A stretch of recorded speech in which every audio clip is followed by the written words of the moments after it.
What's cracking, everybody, and welcome to episode 101 of the Good Kraken podcast. I'm one of your hosts, Ernell Pearson, alongside the inevitable one, the five-star man, Devin Stanford. What's happening, baby boy? What's up? What's up? Oh, What's up? what's up? What's up? What's up, baby? What's up? What's up, baby? It's just What's me and up, you dude? today. It's just me and you today, know. dog. I How is know. your week going? What's popping? Oh, it's been a week. I worked a lot. Bought a new car. Played a lot of Final Fantasy. Yeah, you did. And Destiny. Fuck yeah, you did. Yeah. Oh, I was gonna ask you too. I forgot to ask you, so we'll just do it. We'll just do it right here. Did you have band practice next Wednesday? No. No. Did you want to take my stream so you could finally do Final Fantasy? Yeah. Let's do it. Because my daughter's on spring break. I'd like to spend some time with her. That'd be a great time. Yeah, That'd be good. yeah. So there you go, guys. Our official announcement. You can watch Devin next Wednesday streaming Final Fantasy Origins. Stranger of Paradise. Stranger of Final Paradise. Fantasy Chaos. I don't know why they should have just named the game Chaos. Dog. Yeah. I'll talk about it later. I got a lot to say about that. But all in all, the game is fun. I like that for you. I love that for you, dude. So how's your car situation? Is that better now? I had to drop it off at the dealership yesterday because the ABS module just failed on it. Yeah. So yeah. Okay. They told me I should be able to pick it up in That's literally a few hours from now. That's your speedometer, right? Yeah. Yeah. Okay. Yeah. I couldn't remember what you said it was the other night. I was like, oh, okay, cool. And it's like ABS, automatic brake system. Too. Okay. Cool. Yeah. So you were going like 90 down of 45 and like you're like, dude, wait, no, how fast it's am I crazy. going, bro? It's for a couple days I was driving and I was like, I literally had to guess how fast I was going and make sure I was staying around speed limits because I was like, my speedometer doesn't work. You're out It here. just doesn't. You're out here. I'm doing just out here like matching speeds with people, you know? Yeah. You're like doing the Zach Galifianakis math thing. Like, okay, three seconds from that tree. If I'm going 3 seconds. Yeah, pretty much. It's just like, thank God I've been driving for so long in my life. Yeah. You know what I mean? Yeah. But you can kind of feel how fast you're going, you know? Yeah, right. But like for real, guys, I was living life on the edge these last couple of days. just like, all right, that's a cop. I think I'm going 60 miles per hour. Out here just driving all willy-nilly. You know. I'm fuck it, dog. Let's go there. School zone, I think I'm going 20. Stop. Well, I'm being real though. Yeah, I'm not even joking. I have like 4 schools around my house. The tough thing too is that like everybody fucking speeds through those school zones. So you were probably also speeding if you were speed matching with other people, dude. Because there's assholes out there. I straight up watched a guy just like drive straight through a stopped school bus the other day. I was like, dog, like that's Bruh. super illegal, dude. Like you can fucking take out children, man. He'll get like 50 points for it, but he could totally take out like. But today we're not talking about taking out children. Today we're talking about a really good lawyer, the horror revival, and the top 10 best movies of all time, and much, much more. Because this is a Good Kraken podcast where we do not take out children. Your choice for all the nerdy video game and pop media news, reviews, and discussions that you want to hear live every Tuesday at 7 p.m. and Saturday at 12 p.m. If you're riding this wave, you can head on over to patreon.com/goodkrakenshow where you can submit questions and topics of the show, get exclusive post-show content, get 50 points for taking out children, and have early access to episodes before they go live on podcasts and video services across the digital sea. Yarg, he has 3 hands. But if you've emptied your pockets for the latest and greatest in entertainment, that is totally fine. You can watch us record the show live right here at twitch.tv/goodkrakenshow. If you have Amazon Prime, you also have Twitch Prime. We would love for you to give that to us to help keep us pushing content out for all of you listening or watching at home. But you can also support us by going to our YouTube channel by clicking that beautiful bell and big red button, or by subscribing to our podcast channel by searching Good Kraken and leaving a review there. Devin. Or no. Guys, please join us next Thursday for our very first Good Kraken Town Hall. That is going to be a live stream right here at twitch.tv/Good Kraken Show, where we're going to be talking about our past year as Good Kraken, what we're currently up to today, and our future as Good Kraken with you guys. It will be a live AMA sort of format. You guys can come in there. Oh, got a burp on stream again. You guys can come in there, ask us questions, talk to us a little bit about the business format, things that you guys want from us, the kind of content you want from us, the kind of content we want to give you guys. It's going to be so much fun. But most of all, the next day we are doing a charity stream of Tiny Tina's Wonderlands as a charity event towards the Transgender Law Center, which is a group, what the fucking phrase for it again, Devin? Nonprofit group. Thank you, Devin. That does work in trying to abolish harmful laws and bills that are trying to get passed that could be potentially harming and very much are harming the trans and other LGBTQIA2+ communities around the United States. We want to support them, but we also like to play video games. So come in, hang out with us while we play Tiny Tina's Wonderlands. It's going to be a lot of fun. Secondly, we want to make sure that we give everybody a heads up right now. Everyone is super fucking hyped about this game.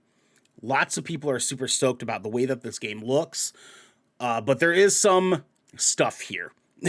And we wanted to make sure everybody has the heads up. We are not going to be doing any coverage on Hogwarts Legacy. Unfortunately, because a lot of different things are happening around this subject, and because we have a duty to protect the people that we've curated here and protect the people we care about, we would be doing a disservice to the people that we love by supporting this game any more than actually needs to be supported. We want to make sure that's perfectly clear. We don't think anyone is a bad person for wanting to play this game. We don't think you're a bad person if you plan on getting this game. We just want everyone to understand that there are ramifications for an entire group of people that are involved in the IP and the franchise of that game. And there's a lot to have to juggle there. And we don't want to put any more weight on our shoulders for that stuff, because fuck TERFs, fuck J.K. Rowling, and we're not going to be the ones to line her fucking pockets. Okay? We're not going to judge you if you want to play that game. That's none of our fucking business. But as far as we're concerned, we don't want to be the ones pushing money into her fucking pocket so she can spend her time tweeting more bullshit that is fucked up. Okay? So please do understand, you will not be hearing a lot about Hogwarts Legacy from us. Okay? If you want that, go to fucking IGN's podcast or Podcast Beyond, where they are completely free to talk about that stuff. That is not what we do here. Okay? We love you guys. And I love you, Chase. Mostly you know what I'm saying? You know what I'm talking about. Anyways, guys, Devin, tell the people at home what we have next. Welcome to the Helm. Stop Fortnite. God damn it. Devin, what is our first Helm we have here? So this one kind of sucks. Netflix is cracking down on password sharing with a new feature test, and this is coming from Taylor Lyles over at IGN. In a new blog post, Netflix's director of product innovation, Chenji Long, confirmed that the company is testing out these new features in 3 countries: Chile, Costa Rica, and Peru. During the testing period, subscribers in these countries will receive a prompt that allows them to add viewers who don't live in their household to their service package at a discounted price of 2,380 CLP in Chile, $2.99 USD in Costa Rica, and 7.9 pen in Peru. Additionally, Netflix announced another new feature that will allow subscribers to transfer profile information, such as viewing history and personalized recommendations, into either a new account or an extra member sub account. Let's be real. Did we not see this coming? Because I kind of feel like we kind of saw this coming, right? Eventually, they were gonna. They've been talking about it for a few years. They Yeah, I mean, like, eventually, they all knew, right? They fucking knew. Eventually, they were gonna start charging people for it, right? Like, it was like they weren't gonna let us have all the fun in the world forever. Yeah. Yeah. Yeah. I mean, do you think other streaming services might do the same thing? Yeah. Yeah. Oh, hydrate. What's up, Reed said Reed? hydrate. Okay, so unfortunately, I have to pretend I'm hydrating, only because I have Nicorette in my mouth. I can't drink while I'm chewing on Nicorette. So take care of yourself, you stupid motherfucker. Thank you, Reed. Thank you, baby. We appreciate you, dog. I am trying to quit smoking, guys. So I have to take that seriously. So I appreciate y'all. Anyways, this fuck, man. I mean, it's like I get it. I totally get it, but like this kind of fucking it sucks butt, right? You know what I'm saying? Yeah, because I use my parents' Netflix still. But they use my HBO. You know what I mean? I mean, the cool thing too, though, is that like you gotta like think about this too, right? We could potentially have this as an excuse for people to treat this sort of like the Disney Plus package, or no, sorry, the Nintendo Family Plan, where you have multiple people on one account and people can just split it amongst themselves. That is an option. I mean, it's man, it's a bummer, right? I guess we'll see. Who do you think will be the first one to do it after Netflix? Hulu. Yeah, really? Really? They're the next biggest one. I think Disney Plus will. I think Disney Plus is gonna do it next. Yeah.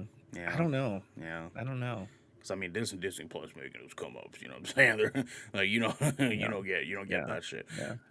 What's happening with Netflix? Reed, my man. Netflix is gonna start charging people for multiple screens outside of their home address. So this is gonna be whoo-wee. Chase and chat, Hulu has kind of already done this by having a quote unquote home device, and every other device gets slower service. Oh, well, that explains why I couldn't watch Attack on Titan in public very well. That's through my like lunch breaks at work and shit. Like I was like, man, that's I know my phone service is ass. I don't think it's that ass, but like, anyways, Devin, what's our next story, my guy? So, The Quarry trailer reveals new horror title from Supermassive Games. This is coming from Matt Villey at Collider. The announcement for The Quarry came in the form of a trailer on 2K's official YouTube channel and provides viewers a first look at what to expect in the game. The game is set at the Hackett's Quarry summer camp, where 9 camp counselors need to spend an extra night on the campgrounds, despite the local sheriff, played by Scream alum David Arquette, desperately wanting to get them away from the camp before sundown. From here, you can expect the familiar slasher tropes as the teens leave the safety of their lodge and the horrors around the camp attempt to hunt them down. The Quarry is scheduled to release on June 10th, 2022. Dog. First off, hi Saint. Let's welcome in. It's okay. We don't always get times right. It's totally fine. Welcome in. We love you. Okay. Dude. First off, David Arquette in this. Like. Yeah. Secondly, this game actually like I watched the trailer when they announced it, and this game looks fucking wild. Like, do you see the fucking detail of this game, man? I haven't seen this trailer yet. This is the first time I'm seeing it. Dog, it's like this game is wild. How many? Wild. Is it co-op? Is it co-op? I mean, I would assume as such because Until Dawn had some co-op stuff in there. Oh my god, a mobile device. I forgot about that. You get a mobile camera. Dude, Until Chase, if you haven't got a chance to play Until Dawn, you have to play that before you play this because Until Dawn is fucking magnificent. They also did Man of Medan and House of Ashes. Yes, and everything the other games that we played. They talk very in depth on how this game is going to be different from those ones because this has the space to be a longer story, and they can be a little bit more niche in the genre itself. Where like the franchise games that they came out with are right. It looks like kind of Evil Dead-y.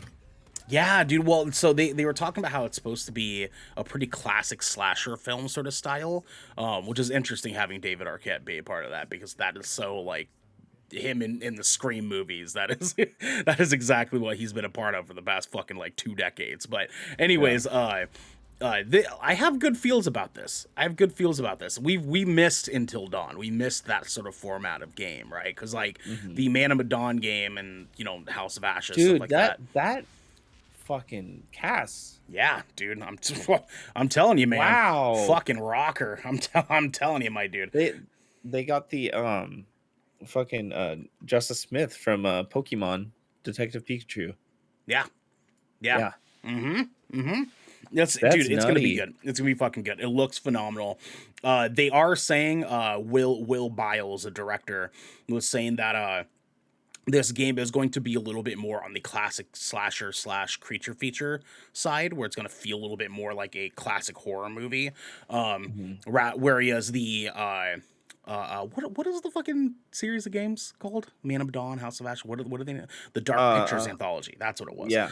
Whereas the Dark Picture anthologies, those games have each kind of their own separate feel and sort of separate thing. That's gonna be Mhm. commit. This is gonna commit to that. So I'm really fucking excited for it. I Mhm. love these fucking games so much, and like you and I playing them has like reborn my love for them so much too. Yeah, we'll play it. We'll play Oh it. yeah, We we're gonna will. play We the will fuck out play of this this game. game. It's We gonna be will cover fucking the good, shit dude. out of this game. And Let's go, baby. just a reminder, it is scheduled to release June 10th, 2022. So this summer, that's actually pretty soon.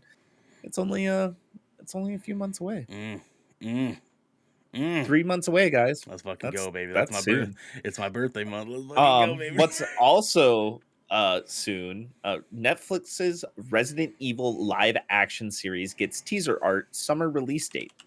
And this is coming from Ollie Welsh over at Polygon. Netflix's live action Resident Evil series will debut globally on July 14th, the streamer has revealed. Netflix has also released 3 pieces of teaser art for the show based on Capcom's long running series of horror games. The simple posters feature a crisp new logo and blood splatters on a bright yellow background. Ju- One just shows the logo with bubbles of blood on it.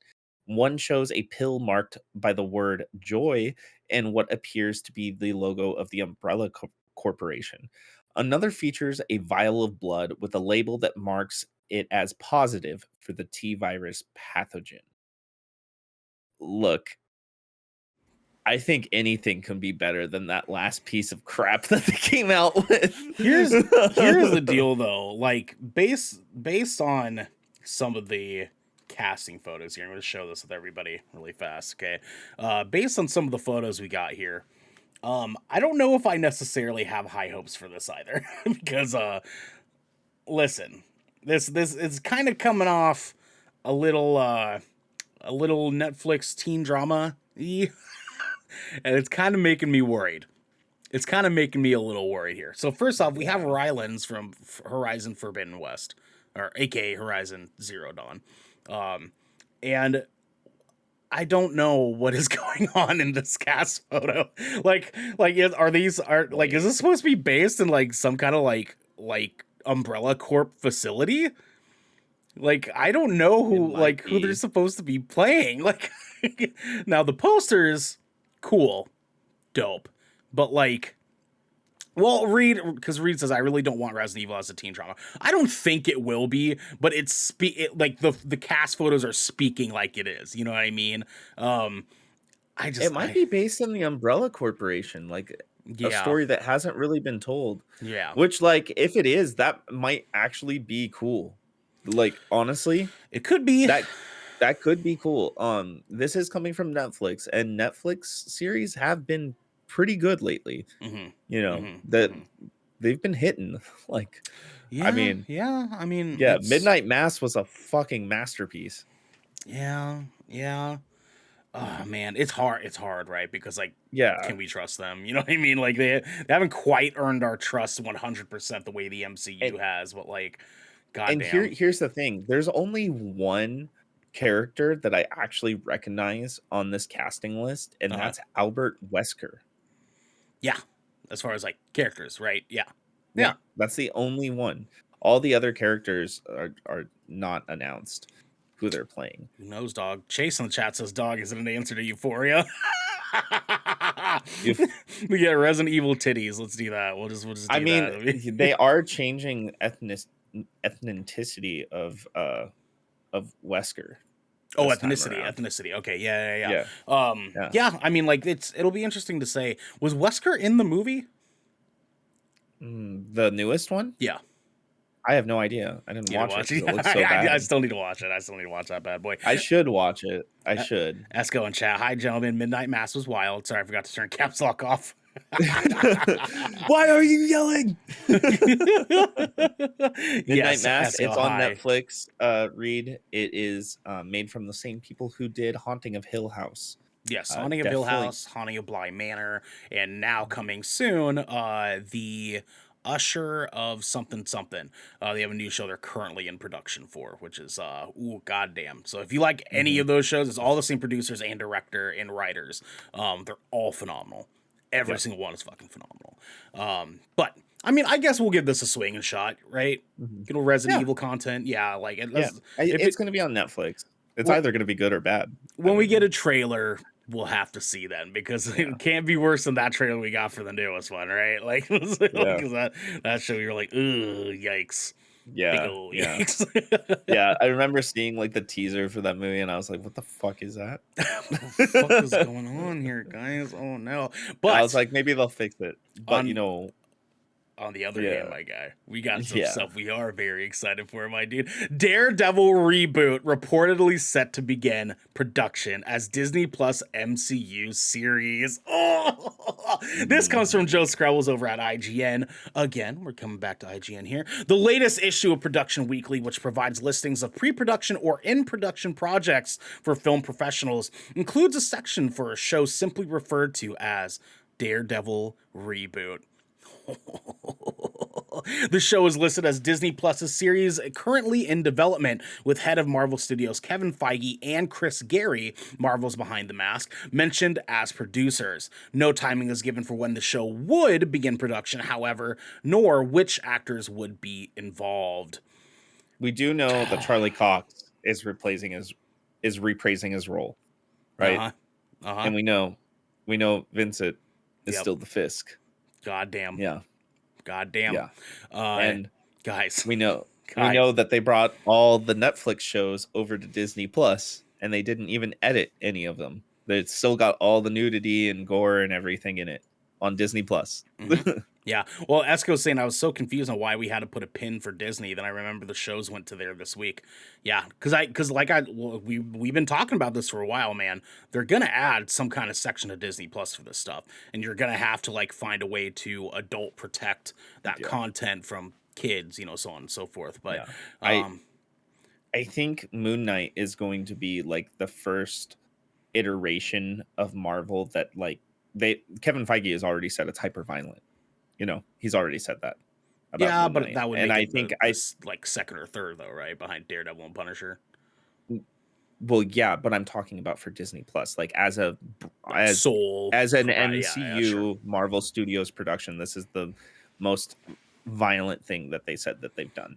Yeah, as an MCU thing. Yeah. So I think this is like kind of their way to start leaning into that and getting into the other stuff and still give us that same vibe with Daredevil and Deadpool 3 and all that, moving forward. Yeah. It'll be fun, man. It's gonna be fun. I'm really stoked. We need more fucking Daredevil in our life, because if we get more Daredevil, that almost inherently means we get more potentially Punisher, more Wilson Fisk, more of all the good juicy stuff. We want that there. I mean, there's even talks. There was some stuff this morning. I didn't put it in this because it's still kind of like rumors and stuff. But there's talks that we might get Iron Fist back in the next Shang-Chi movie. As a villain too, because the whole thing. Iron Fist gets his power from killing a dragon, guys. Yeah. And if you've seen Shang-Chi, he has a dragon. Yeah. He has a fucking dragon, my guys. You know what I'm saying? Esco, I did a victory screech when it saw the Moon Knight banner on my mom's TV earlier during my break. She's like, "What the fuck is wrong with you?" Because it's Moon Knight. We got to be excited for Moon Knight. Gotta be super excited for Moon Knight. But we also be wild though to have Shang-Chi and Iron Fist fight each other. Goddamn, right? God That damn, would be right? wild. Esco, please tell me there's a new Iron Fist actor. I think he can do Dude, a good job. I think he needed better writers he because he needed did better get writers better. and a director. He did get Yeah. better as Yeah, he went. Like especially in Defenders. I thought he was good in Defenders. yeah, he needed some justice done for him because like here's the deal, guys. The original Iron Fist is not Asian. He's not Asian in the comics. Like he No, is he's actually a not. fucking rich white kid. Yeah. So that fit that fit. He knew the assignment. The issue is that the writers and the directors didn't know the assignment. So we could see how it goes from there. Reed, if Danny kills a fucking dragon in front of me, I will end them. I want to see that. I want to see Danny kill a dragon. I like, think it would be I think that would look fucking dope. Kevin Feige as a producer, that would look amazing. Esco, I would have never known Moon Knight or a lot of these things without you guys. So thank you, Esco. We love you. We love you. But we also have some more good news for you guys. Xbox Cloud Gaming now supports Steam Deck through Microsoft Edge. Oh boy. Tom Warren from The Verge says this, and he also says Microsoft says it has worked closely with Valve to get Xbox Cloud Gaming working on the Steam Deck, excuse me. While the Steam Deck users have been able to access the Xbox game streaming service, it wasn't possible to use the handheld controls to play games. Microsoft has now released a beta version of Microsoft Edge for the Steam Deck that includes full support. Quote, we worked closely with Valve and the Xbox Cloud Gaming team to bring support for Xbox Cloud Gaming Beta with Xbox Game Pass Ultimate through Microsoft Edge Beta for the Steam Deck, says Ms. Query, a community manager for Microsoft Edge. We're particularly excited about this ourselves as we feel it can open new opportunities in the Linux gaming community. Devin. Oh my god. Are you ready? Are you ready for mobile fucking Game Pass Ultimate? Like the best form of mobile Game Pass Ultimate, you know what I'm saying? Cause like I want a Steam Deck. God damn. Steam Deck. God damn, my dude. Like it's literally like one of the only things I'm missing in my setup. I want a Steam Deck. Yeah, dude. I mean, like the more and more that I hear about it, the more and more I'm like, fuck, dude, I need it. Mm-hmm. Oh my god, dude. I hear about people playing Elden Ring on it all the time. Oh, dude. Oh, yeah. Oh, dude. And imagine being able to just like just AAA games at their fullest quality on a mobile device is just insane to me. It's insane to me. You know what I mean? Like I can't even fucking like fathom that thought to this day because like even thinking about it like, as a kid, right? I was like playing Game Boy being like, "Oh my god, this is amazing." But then playing like Final Fantasy and being like, "Oh, I wish I could take this with me everywhere." Right? Mm-hmm. And now we get to do that with games like God of fucking War. Are you kidding me, dude? Like what the fuck, man? It's pretty wild. What's gonna be the first game you play on that? Ooh. Well, it's gonna be a while before I can get one, but Sure. But what game do you want to play first on it? I heard you can play Final Fantasy 14 on it, which is wild to think about. Having an MMO at your fingertips like that, like that caliber. I like that. Yeah. I think God of War would be my first. I think I would just commit all the way. You know what I'm saying? I think I would just do it. I'll just fucking do it. Let me look at my Steam library real quick. Esco or Ernell, I just want to see you look 6'7" to me and in our hearts. It's okay. Honestly, Ernell, Destiny. Yeah, all Destiny the time. Destiny Mobile. Yeah, just all the time.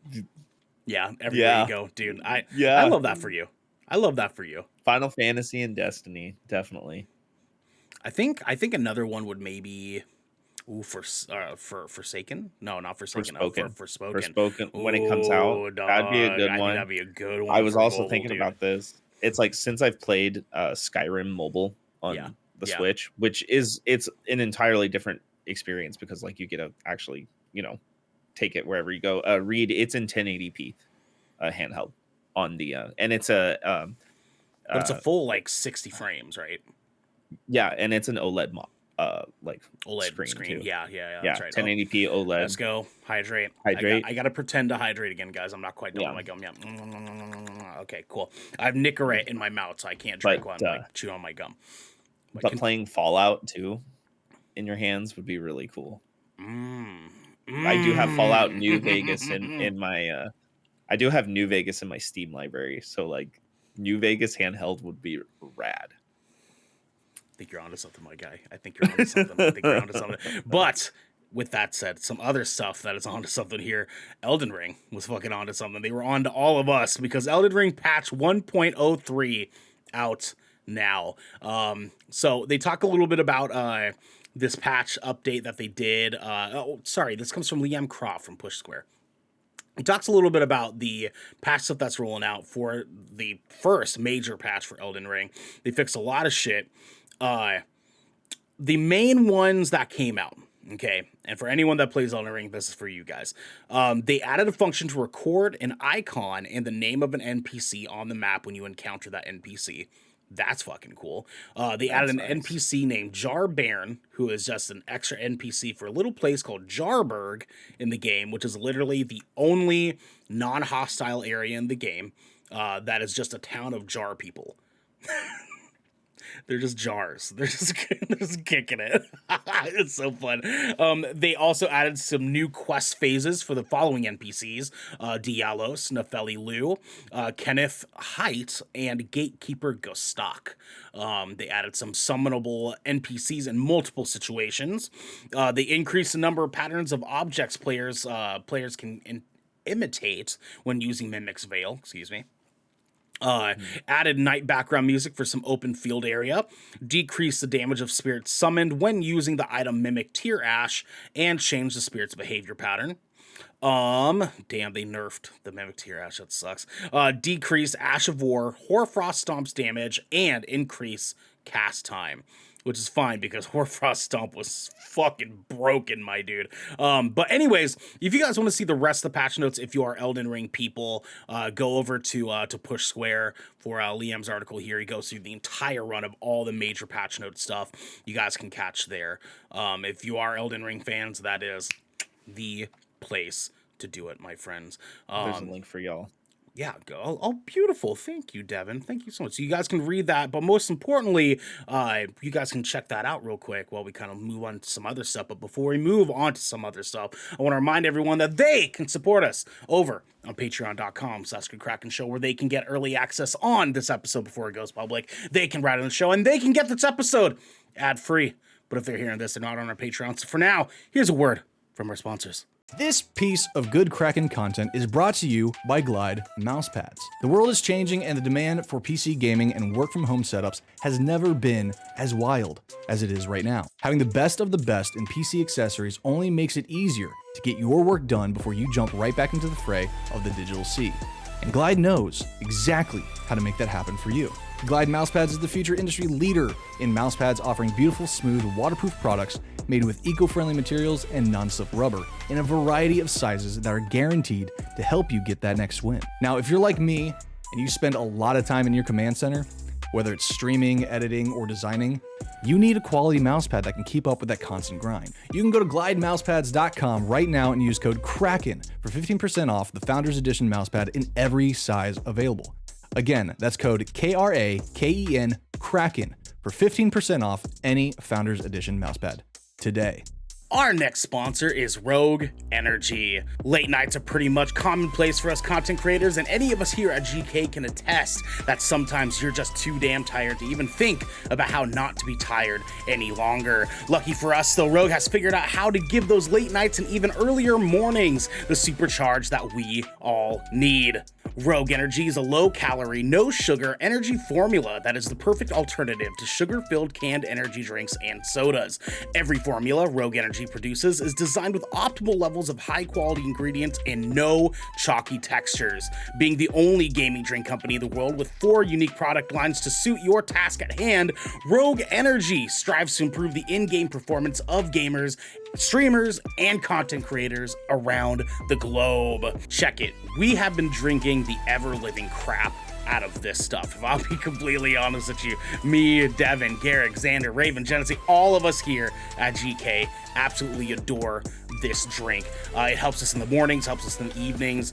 You guys know how it is. We've been going on about this forever, and it is no exception now. It's still taking care of us to this day. You can head on over to rogueenergy.com and use code GKRAKEN for 10% off your purchase of any shaker or formula tub of your choosing. That's GKRAKEN for 10% off any shaker or formula tub that you'd like. Now, back to the show. Welcome back, everybody. Hope you guys enjoyed that ad read. I'm here now to show you guys that my gum is out.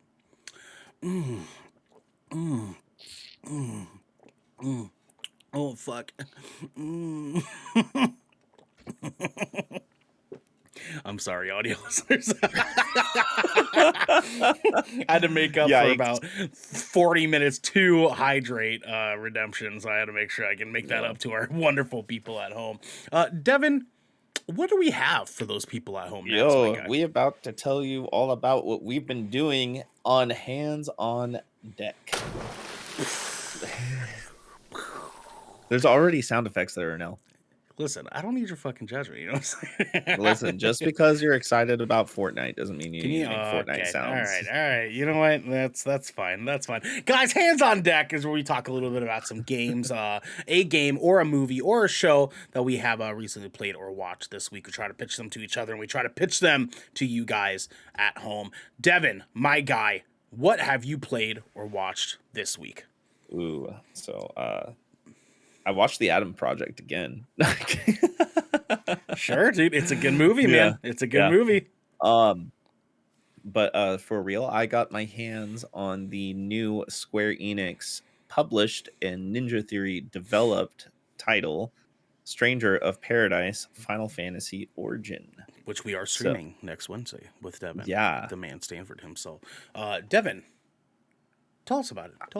I've put about 10 hours into it already. Okay. Yeah. The game is actually very fun. The combat is a mix of like Devil May Cry and some like very light Souls type of stuff. There's a lot of like dodging and countering like mixed into it, like a lot of parrying and block and dodge and stuff, because like a lot of enemies can kill you pretty fast. The biggest difference between this and Souls, though, is it has difficulty modes. It has a regular mode, a story mode, and an expert mode. We do like that. We do like that around here. Yep. And the game is full 3-player co-op as well, which is nuts because I did not even know that before I bought it. So, Ernell, whenever you pick this up, you know, we got to hit this like we play in Destiny. I know you're gonna carry me. You're gonna carry me, dog, since you're so far ahead. Yeah, I can bring over all my stats and everything. So okay, I see you.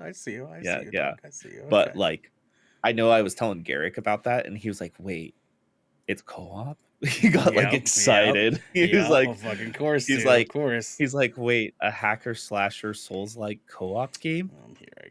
Okay. Y'all at home. But what's really cool about it is it really envelops a lot of what's true to Final Fantasy, like a lot of the magic, a lot of the items, and my favorite thing about the game is the class system. It has a class system in it, very similar to Final Fantasy Tactics. Well, the thing is, too, this game is supposed to be a updated sort of like remake of Final Fantasy 1. And Final Fantasy 1 introduced that class system to a lot of JRPGs. I would assume they have all the same classes. Yeah. Like I'm this close to being a Dark Knight already. I found out Dark Knight. Okay. I found out Dark Knight was in the game, and I just started like doing everything I could to like be a Dark Knight, because I love being Dark Knights and like Final Fantasy Tactics and stuff like that, you know, because like you use HP to kill enemies that also just give you more HP than you use back. It's like a cycle. And it does some cool stuff. As you see in the trailer, the combat is just like that. It is wild. Like you got crazy finishers and stuff like that. There's like, look at the creature design. Like the set pieces are actually pretty good, and the design is good. I mean, it is Final Fantasy as fuck, so it looks like an anime. Yeah, of course. They need to update the game though, sometimes I notice a dip in fidelity where it'll Okay. look like it goes from like 4K to like 800p. Yeah, You know, below 1080, right? Yeah. Okay. yeah, Okay. yeah. It doesn't happen all the time, but it does happen sometimes, and you're like, is my screen smudged? What's going on here? You Yeah. know what I Right. mean? Right. There is that. Um, the story is a pretty close 1-to-1. Like, look at that fight, dude. Like, Right. Right. yeah, the game's dope.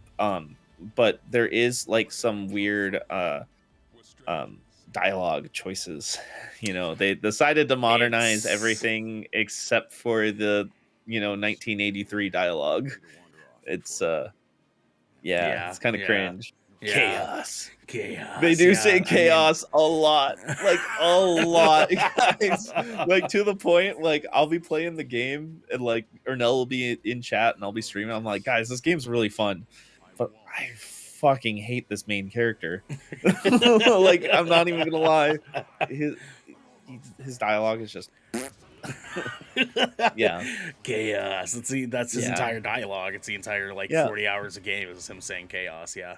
yeah. But everything else in the game is fucking sweet. Like everything else, the Yeah. the Yeah. combat, the job class. I so far I give the game a solid 7 out of 10 because it's so fun to play and the Mhm. design is really good and the monster does like the combat is really good. Like you can set up like all your abilities, like all your types of combos. Like you get different combo like sources, and you got kind of have to memorize them to do like crazy chain attacks and Right. stuff. Right. Okay. Um, Okay. and what's really cool is like any ability you unlock on any class, you can use on any class because you get like 4 quick slot abilities as well, Right. Right. which Right. is really cool. So like I can be, a berserker and still use a black mage like neutral like casting spell ability, you know what I mean? Or Sure. like Sure. or like cure or something, you know. Okay. So Okay. I yeah. see you. I So see you. it's pretty good. It's pretty good. I Um I want to play it, dude. I really, really do. Like, I'm like, oh god, there's so many games right now. But like, yeah. do you see yourself finishing this? Are you gonna knock it out? Yes. Yeah. Yeah. I'm gonna Okay. knock it out. Yeah. I really do want to play I want to play co-op eventually though. That's the one Yeah. thing I For sure. really For want to sure. dive into. I want to play co-op and bump up the difficulty from normal to the hard mode. You know what I'm Yeah. saying? Right. Right. Yeah. Right. Right. I Yeah. can see that. Okay. Yeah, Okay. I because see you. sometimes the mobs get pretty nutty. And you're like, oh Yeah. shit, I gotta really be careful about how I do this. Yeah. Right. Is Yeah, the because multiplayer crossplay? Do you know? I think it is. Let me double check. Maybe. What are you playing it on? I'm playing it on my Series X. Your Series X. Okay. Okay. I see. Yeah. You. I see. You. Okay. All right. I mean, because if it is crossplay, like that'd be tight if I can play this on my PS5. If not, not a huge deal. I wouldn't mind playing on Xbox. My Series S, because I mean, it still looks fucking good. You know what I'm saying? So, like, It's not crossplay. It works between PS5 and PS4, and it works between Xbox Series and Xbox One okay, so consoles. it's cross gen. Okay, all right, Yeah. all right, all right, all right, all right. I see you. I see you. But I think Garrick is gonna get it too, and he would get it on his Series S anyways. Yeah. Okay. Okay. Yeah, because see. I know Morbid's been playing it, and Morbid likes it a lot too. God damn. So, Yeah, that's so that's yeah, good. I Stuff, man. give solid 7 out of 10. I You're- will say that. You remember when we were fucking worried about that game? Where we were like, I was very worried about that game, and then "Ugh." I played the demo, and then I messaged you. I was like, I did it. Yeah, I'm actually kind of hype. I'm actually kind of Yeah, hyped, dude. Like it's. yeah. I Oh, played the man. demo, Yeah. and yeah, I got the story cringe in the demo, but the gameplay is chef's kiss. It's that good. It redeems the dialogue. Damn. Okay. All right. All right. That's Yeah. fair, dude. I see you. I see you. Okay. Devin, I actually want to backtrack a little bit because even though we're not going to do it, I'm going to do it. I need to talk about Turning Red again. Okay. Because I watched this movie 3 more times over this past week, and this movie is fucking phenomenal. Okay. I need to reiterate the fact that Turning Red is probably one of the best Disney Pixar movies we've gotten in the past like 10 years. This movie's fucking good, guys. Okay. This movie's goddamn good. Okay, if you have not watched this movie, you need to fucking watch it because it is quirky and smart and clever, and well written and heartfelt in all the ways that it absolutely fucking needs to be. And it talks about shit that is actually really fucking important. And I feel like a lot of Disney Pixar movies do that. Obviously, they talk about, soul searching, finding who you are, coming of age stories, stuff like that. But like, this has way more than just those core tenets.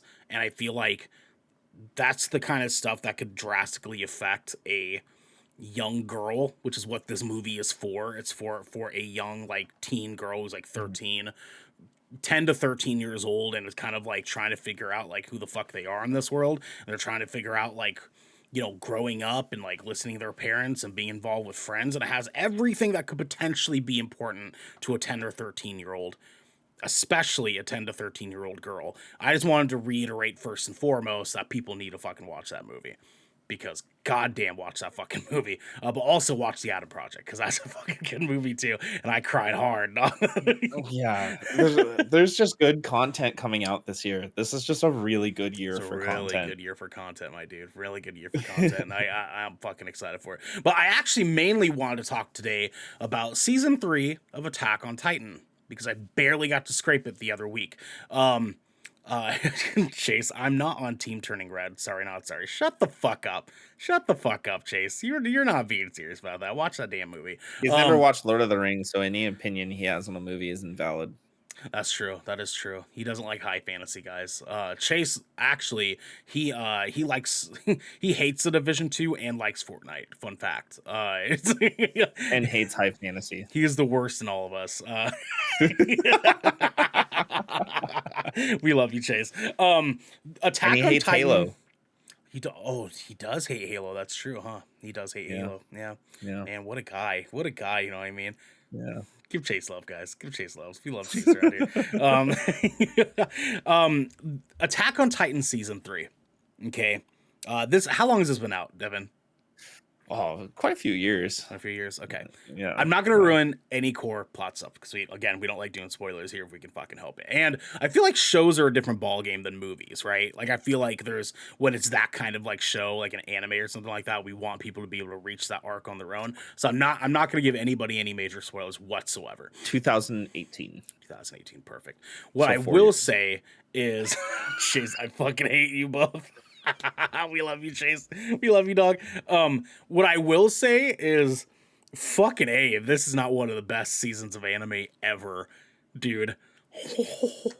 You see why I told you to watch Demon Slayer and then watch Attack on Titan? Doesn't make sense now. Dude, oh my god. I mean, granted, Demon Slayer season technically 3, and the entertainment arc of Demon Slayer was very, very good. It was extremely. I was thoroughly fucking sucked into that fucking season. But this season is just like bonkers on a level of like, I can't believe that this wasn't just like a full scale movie, dude. Like there's some production stuff that they did, like animation shots that were so fucking cool. The character arc stuff that's going on between all the characters and finding out this mystery shit.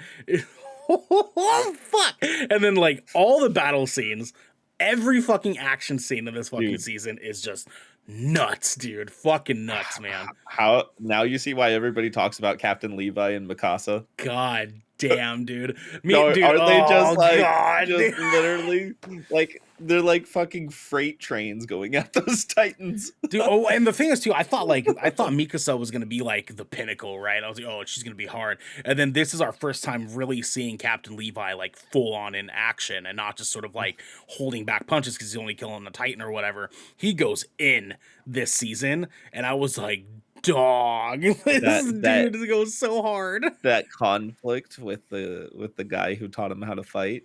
Yeah, dude. Yeah. Dude, that entire scene, that's like episode 3 or 4 or something like that, and that's like where things really take off in this last season. Oh my god, that entire scene of the entire town and all of the scouts and stuff. I was like, this is what they're doing, dog. This is what they're doing, dude. And then coming into the final couple episodes of season 3, I wanted to make sure I talked about this because, listen, this journey back into anime, back into the main courses of anime that I've been totally sleeping on for fucking years. What a fucking way. If you need any excuse to be sold an anime, Attack on Titan and Demon Slayer are fucking it, man. Because these shows are like the pinnacle of fucking anime right now, dude. Yeah, you gotta love you, Chase. Have a good Love day you, at Chase. work. Be good, baby boy. Be safe. You gotta do My Hero Academia next. Yeah, because I was thinking either My Hero or Naruto, but I'm assuming My Hero is shorter, right? Naruto is gonna be a long one. Yeah, it's a long burn, right? It's Big burn. gonna be a long one. How 'cause many? it's Okay, how many seasons? How many episodes you think? So first there's Naruto. And then there's then there's the Shippuden, right? Shippuden. Yeah. Yeah. Okay. Let's see. Give me a drum There roll, give me a drum roll. is Yep. there's 7 seasons of Naruto. Okay, how many episodes of each season you think on average? He's looking it up. He's looking it up. I need to know how long it's gonna take me because I'm comparing this to my my annual 220. 220. Okay, hold on. I gotta look something up now though, right? Episodes. Okay, because every year, you said 220? Yeah. Fuck, dude, that's lit. So every year, in case anybody didn't know this, if you've been here for a while, you probably know this. But every year, I binge the hit show House from many moons ago. That has 177 episodes. So I'm feeling like if I can binge through House, I can binge through Naruto, right? Right? So Naruto Shippuden has 21 seasons. Wait, that was just Naruto? Yeah. Naruto Shippuden has 21 seasons and 500 episodes.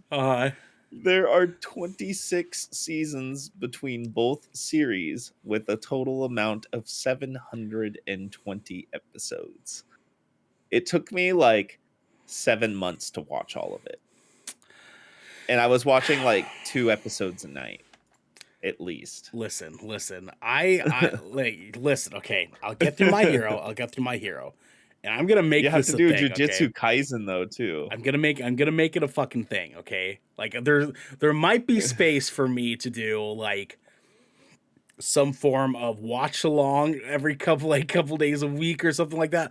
I don't know. I don't fucking know. But like I have to take this on because this is my next challenge. My next entertainment I would challenge, dog. rewatch the show with you if we were like watching it at the same time, like through Discord or something. I would. Oh man, I would. Because like dude. I could just play games and watch it at the same time, you know. So Oh man, we'll see. We'll talk it out, guys. Anyways, watch Attack on Titan. This show's fucking lit. I'm so excited to get into season 4. It's not dubbed yet.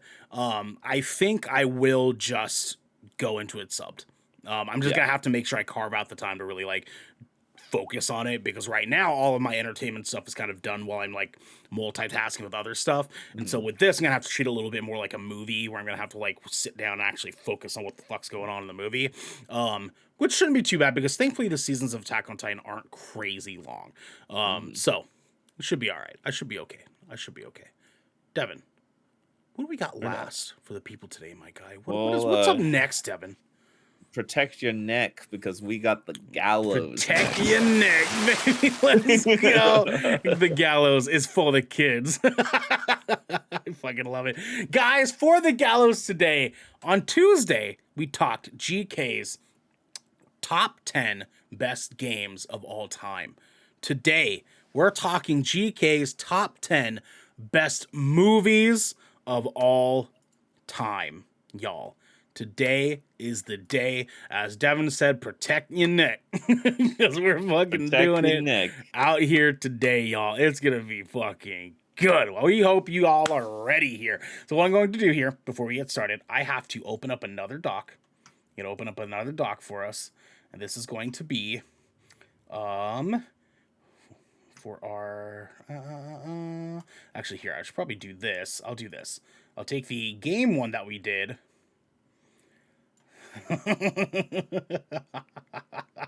Actually, I'll just do it on the game one. Top 10 games. And I'll just do another one below it. That is top 10 movies. GK top 10 movies. Here, I'll change this over so you guys can fucking see it. All right, there you go. All right, and I'll zoom in so that you guys can see better. There we go. You guys can see the list that disappointed so many of y'all on Tuesday with my fuckery. I am so sorry. I'm not really. Devin, here's what we're going to do. It's 5 each, my guy. It's 5 each. It's round robin again. We're going from our weakest pitch to our best pitch, my guy, until we hit 10. All right? You and I both have a couple extras just in case we overlap any, we agree on something. We have another backup to fill up some space. So, Devin, my guy, what is your very first top 10 movie of all time? This is best movie. Best movie. This is not our personal favorites. This is what we think is objectively top 10 best movie. Devin, go.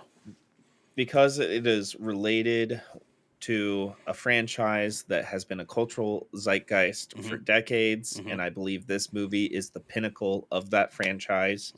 I'm going to stay Star Wars Rogue One. Star Wars, specifically Rogue One.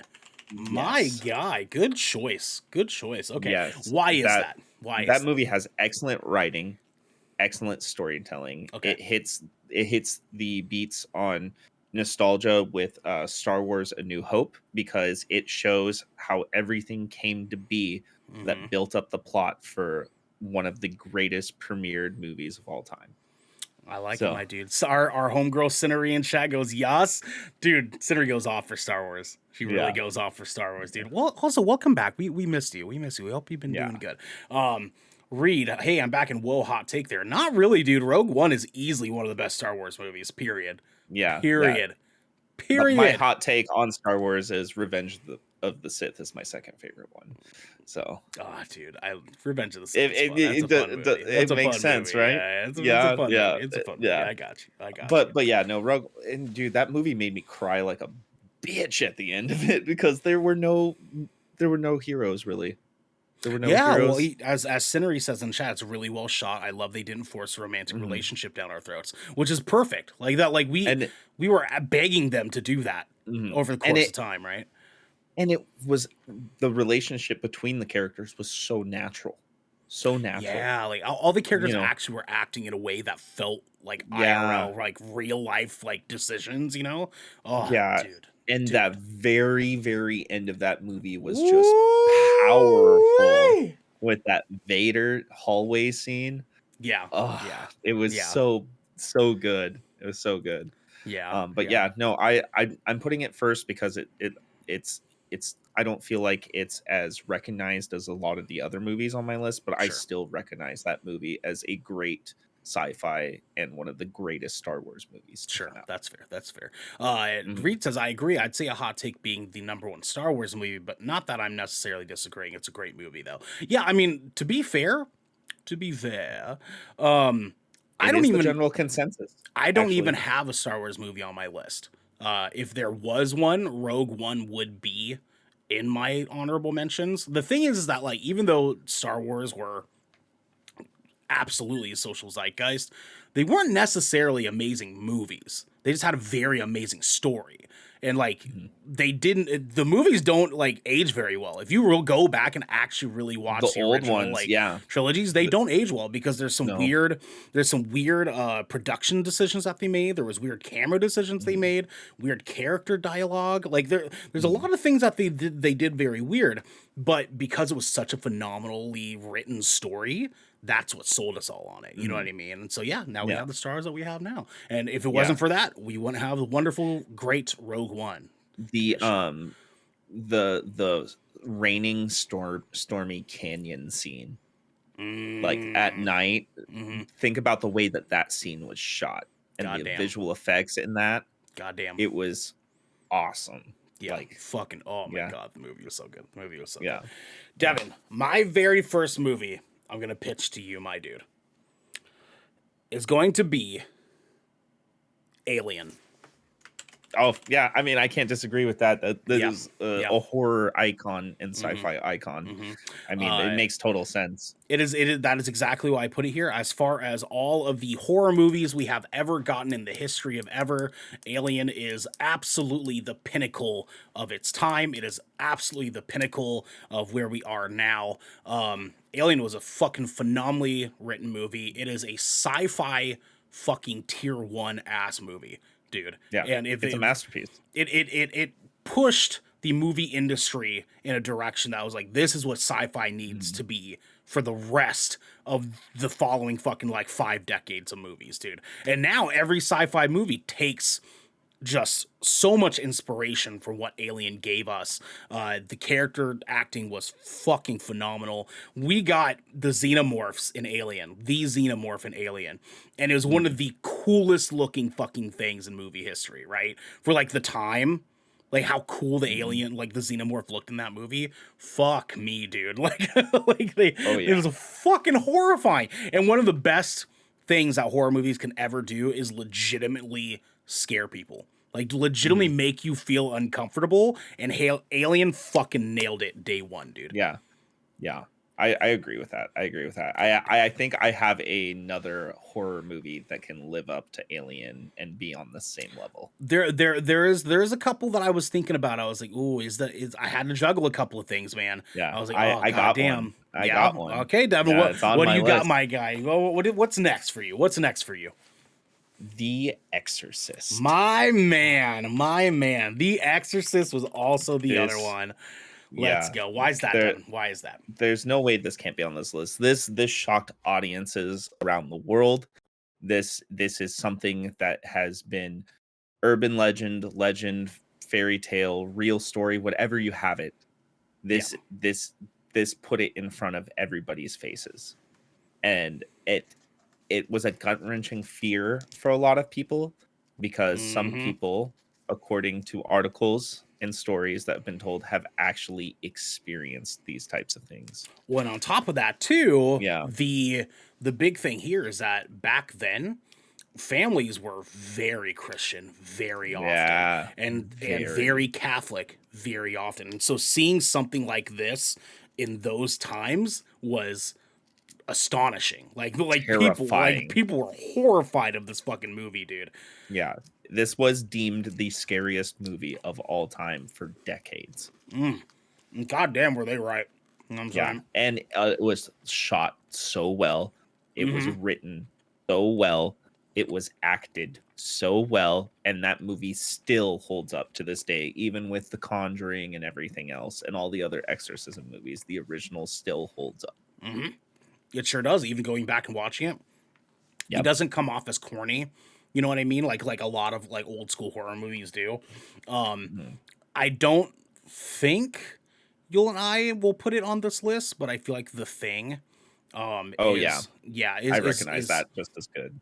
Yeah, it's just as good. I feel like Alien and The Exorcist just barely bump over the surface of that one. Yeah. But those three movies, as far as horror is concerned, phenomenal, dude. Phenomenal fucking works of art, man. Absolutely. 100% agree. Good sir.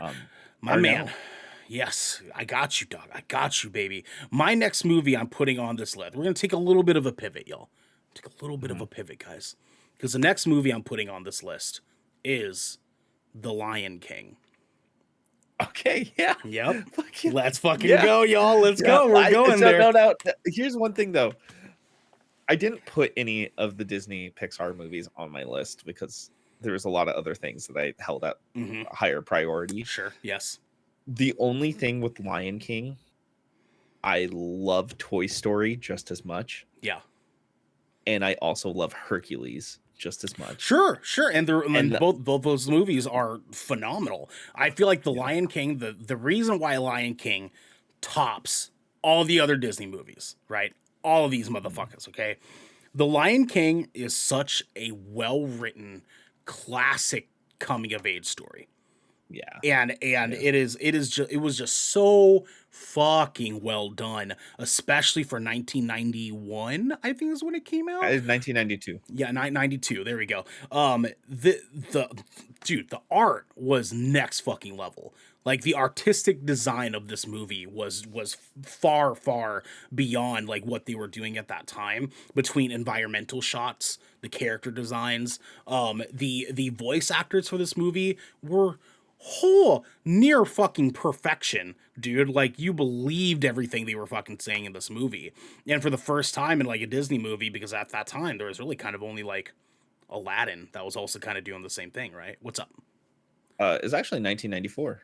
94. Reed was on it too. Oh yeah, Reed was on Lion King's 1994. I was just letting him get what he had to say. Yeah, no worries. Yeah, thank you, Reed. Yeah, thank yeah. you, Reed. Yeah, Yeah, we yeah. appreciate you, dude. Yeah, dude, this movie was just fucking phenomenal. On top of this, they gave us one of the best movie soundtracks of all time, right? Mhm. We remember just about every song from this movie, dude. Like we could sing any of these songs on this movie off the top of our fucking dome, but like not necessarily lyrically completely accurate, because I still to this day like bada bing, bada boom all the fucking time. But memorable songs, memorable characters, memorable story. It has to be on this list. Mhm. I agree. Devin, my guy, what's your next movie?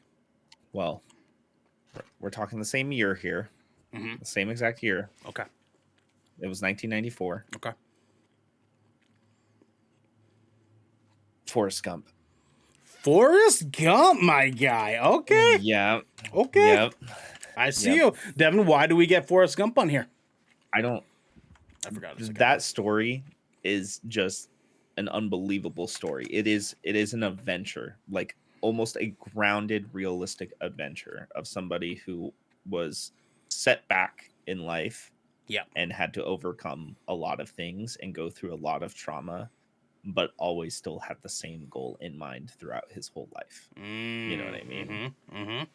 So, It's a very good adversity story, right? Like as far as like persevering over your problems and like not letting them be the thing that holds you back. And like themes like that in movies are always phenomenal. Forrest Gump like nailed that theme. Yeah. Right? Not only that though, Jenny was fucking manipulative. Fuck bitch. Jenny, bro. Read in chat, Jenny sucks. Fuck Jenny, dude. Hashtag fuck Jenny out here. Fuck Jenny, dude. No, it's true though. I definitely agree. I also feel like this movie was so good. One, because as Cinery says in chat, so many good quotes from that movie. We remember tons from this movie. Shrimp pasta, Dude, shrimp biscuits, shrimp lasagna, guys, there's literally a food chain that came out of this movie. Yeah. Bubba Gump's. Yep. And I've had it before when I was in Hawaii. I'm not even joking. It's so good, dude. It's surprisingly good too. I love it, dude. It's like granted, it's better than this, but it's like the Red Robin of seafood. Yeah. It's not bad at all. It's not bad at all. Yeah. Shrimp gumbo. But that's like how it's presented. Shrimp you know scampi. What I mean? Shrimp kebabs. Deep fried shrimp. Deep fried shrimp. Yep. Marinated shrimp. Fried rice. Popcorn shrimp. Yeah. Shrimp is platinum. You got black and shrimp. Got shrimp Platinum. curry. Yep. You know, all right. Anyways, Ernell. Forrest Gump is my choice. Forrest Gump. What? That's your number 3. All right, dog. Well, my number 3 movie. I gotta pitch it, guys. I gotta get this on out of here. Spirited Away. I haven't watched that movie in so damn dog. But here's the thing, though. I think there's better movies than that, though. Here's the thing, though. There's better movies. I was juggling between Spirited Away and Princess Mononoke, and what I found is that it really, really kind of goes up to just personal preference on like which one you like more between the two, as far as the Miyazaki films are concerned. I feel that Spirited Away is just a better written story than any of the other Miyazaki films. They have listen, we all know who No Face is. Yeah. Period. Like between that, like the only other movie that did it that way was Totoro. And the thing is with Totoro is that the story in Totoro wasn't necessarily meant to be an amazing movie. It was supposed to be a fun kid story, whereas Spirited Away is legitimately supposed to be a good movie. And we get a tale about a girl who is lost from her parents, and she discovers herself by stumbling into the kindness of other people, and that teaches her how to deliver that kindness back. And that is a theme that is overarching, fucking phenomenal in any movie. They did it in a way in this movie that gave us a story that felt real and grounded in a world that is not real and grounded at all. The animation was superb for its fucking time. This for me, this movie has to be on this list, man. Like, I get that like Miyazaki movies are kind of very, very much on a level of like, what is your flavor? But I just felt like this one objectively, it was just the most constructively well-built movie of all of them. Okay. Yeah. So, Devin, what's your next one, my guy? Oh, The Gladiator. Oh, okay. I gotta type in Spirited Away here. The Gladiator.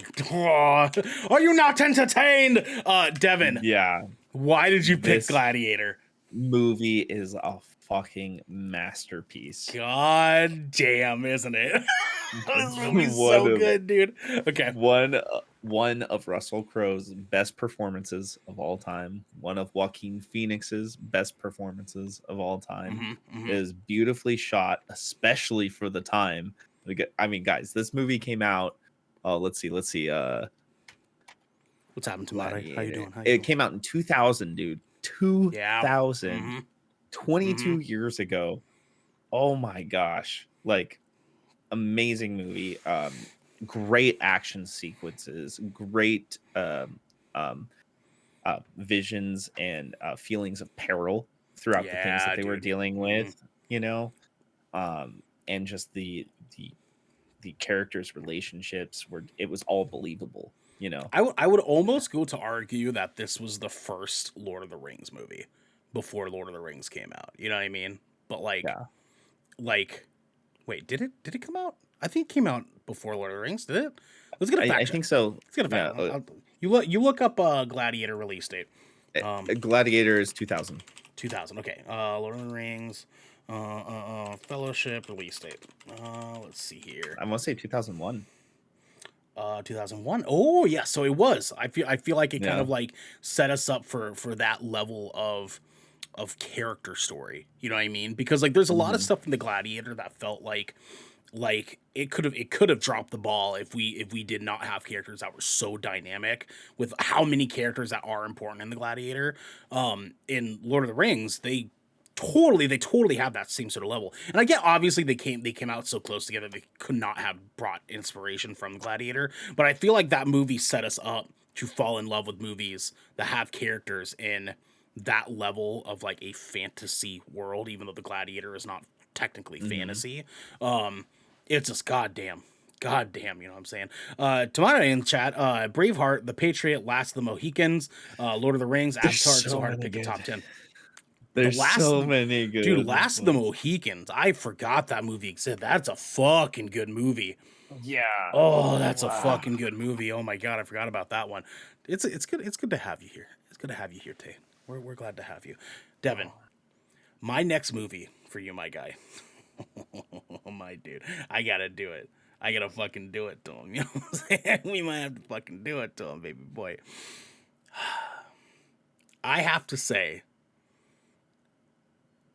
Avengers Endgame. Let's fucking go, baby. It was Let's on my list. Go, it was baby. on my, Let's that was the fucking next go. one I was gonna say. Let's go, baby. Avengers yeah. Endgame. One of the best, most amazing, fucking phenomenal events to have ever happened in cinema. Guys, we have 20. Ernell. What's up? On your left. On your fucking left. There was, I think at the time, 24 movies that had come out prior to this one. And this was the culmination of a decade of content that we had all fallen in love with, that we had all been committed to, of characters we had all fallen in love with and found a connection with. And they brought it all together after the heartbreaking events of Infinity War and giving us this nice, tight wrap up to a story in Endgame that gave us passion and art and just one of the coolest fucking battle scene setups ever fucking ever. Dog. Now, Devin, you also were going to pick this. Why were you going to put Endgame on here? This was probably the craziest theatrical experience I had on a release date ever. Period, right? In my life. Period, right? Ever. Dog. There was no other feeling like it. I don't think I've never heard a crowd in a movie theater cheer more than they did during this movie. It's just the best superhero movie ever made of all time. Period. Of all fucking time, dude. It's the pinnacle of comic book movies. Yeah. 100%. Oh my god, dude, it's so fucking good, Devin. It's so fucking good. Now, just to let you guys know, we're not doing this in order yet. We're going to be ranking these movies after we're done with this main conversation, putting them onto the table here. Devin, what is your next movie, my guy? I'm looking at this list now because I was going to say this next. So I've done what, 3, 4? 3? Let's see. We're at 2, 4, 6, 8. So we need one more 4. each. This is my last one. Each. Yep.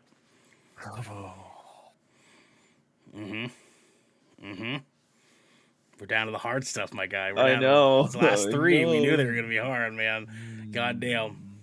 We got a good list so far, guys. We got a good fucking list going on here. You know what I'm saying? God damn it. Even while you think about that, Reed says Endgame was just an experience, man. I feel bad for people who didn't and will never have the experience of opening week viewing Endgame in theater. It makes my top 10 too. Yeah. That dude. Now here's the thing. I unfortunately didn't get to see this in theaters. Endgame, I missed it because my ex-girlfriend at the time refused to go. Like, we kept having to, like, put it off, and eventually got to the point where I was like, I'm about to just fucking go by myself, right? You should have. And then some stuff ended up happening and ended up not working fucking out. I watched it by myself when it came out, finally, on DVD and Blu-ray, and I cried. I was open mouth fucking sobbing to Avengers Endgame alone in my living room, dog. It was the most amazing fucking experience ever, and I was so upset I didn't get to see it in fucking theaters, dude. But I did see Infinity War, and that was almost as good. So, yeah, I will take it from there. That movie was sad when it ended. God damn, I was like, whoa. Silence in your theater. Yeah. Dog, you can cut that tension with a butter knife, bro, with a fucking all right. Anyways, what's up? I got mine. Okay. Pulp Fiction. Oh, okay. Now, before you go on here, some people might know this. I actually fucking hate Quentin Tarantino movies. With a burning passion. It's just not for me. I can recognize that Pulp Fiction is a very good movie. It is a very good movie. Devin, why are you putting Pulp Fiction on this list? It has some of the most iconic scenes in all of cinema history. Yep. It has one of the crazy, especially for the time, it was one of the biggest star-studded casts altogether for a movie as well. Very much so. It was violent in a very like grotesque, almost realistic way. Like that would actually happen if these things were really happening type of deal, you know? It was a surprising movie at the time. Yep. And the whole movie just had you asking questions that you didn't really get answers to, but you saw a lot of relationships and crossovers between the other characters and how everything mended. And then the way the movie ends, out of nowhere, just type of ending, just, you know, pretty much one fucked up thing after one fucked up thing happening. And the movie ends in a truce. I like that. Yeah. That's a good point, isn't it? I feel like that because the Pulp Fiction was doing things that other movies just like had never done before, right? And that's kind of like what made it as special as it was. Samuel L. Jackson, this fucking movie, man. He's great. Sorry, am I making you uncomfortable? You know what they call a quarter pounder for cheese? A Royale. Like who would have thought that would take off Sam Jackson's career? You know what I'm saying? Because like, goddamn, did it?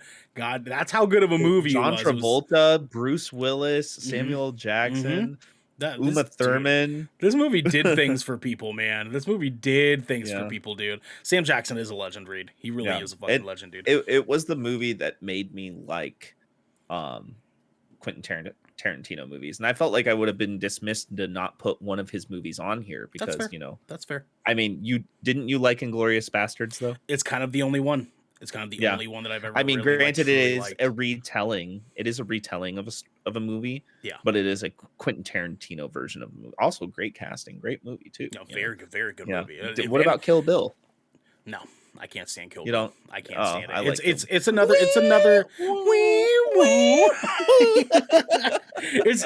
It's another level of campy that is just like it. I can't swallow it. I can't. It's tough on me.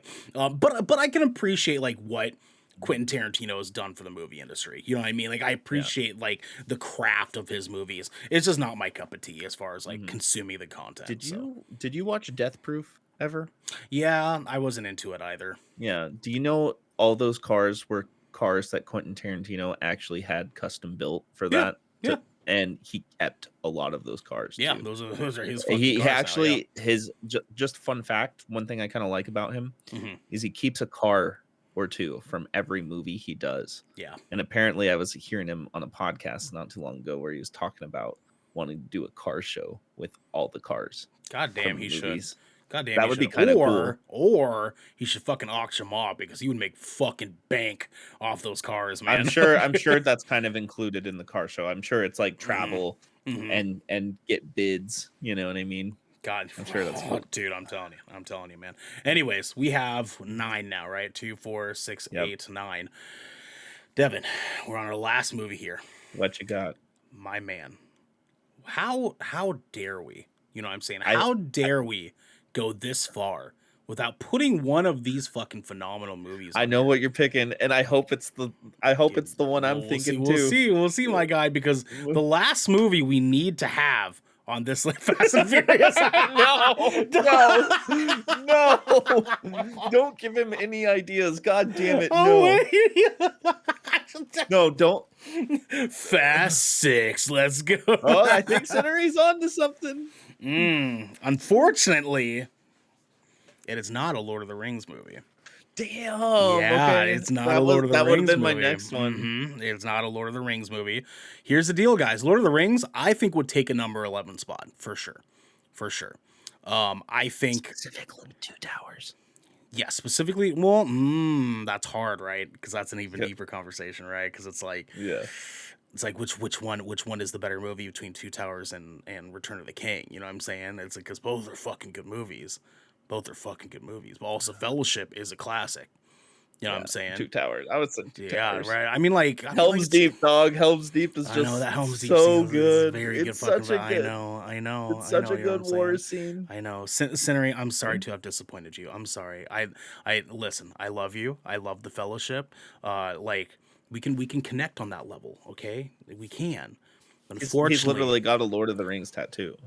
Yeah, I do love. For anyone who does not know, I am a deep, hardcore Lord of the Rings nerd. Okay, Senator Elo, it's okay. It is your list, not mine. Listen, I'm just saying.